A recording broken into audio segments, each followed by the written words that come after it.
ज्या लोकांना आपल्या घराकडे आपल्याकडे पैसे आकर्षित व्हावे आणि त्यासोबतच आपले सेविंग्स म्हणजे आपली बचत वाढावी असं जर वाटत असेल तर हा उपाय त्यांच्यासाठीच आहे.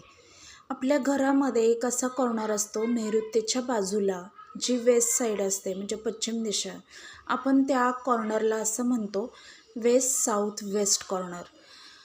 पश्चिम दक्षिण पश्चिम हा कॉर्नर. तर या कॉर्नरमध्ये जर तुम्ही पिगी बँक स्थापन केली किंवा एखादा गुल्लक ठेवला, तुम्ही तिथे जर तुमचा गल्ला ठेवला तर तुमच्याकडे पैसे आकर्षितही होतात आणि सेव्ह पण होतात. परत एकदा मी त्या कॉर्नरचं नाव सांगते, वेस्ट साऊथ वेस्ट कॉर्नर म्हणजे साऊथ वेस्ट कॉर्नरच्या बाजूचा पश्चिमेचा कॉर्नर. तर तुम्ही काय करायचे आहे, तिथे एक पिगी बँक स्थापन करायचे आहे. याने तुमच्याकडे खूप बचतही होईल आणि पैसे आकर्षित होतील. नक्की करा. श्री स्वामी समर्थ. चॅनलला सबस्क्राईब, लाईक, शेअर करायला विसरू नका.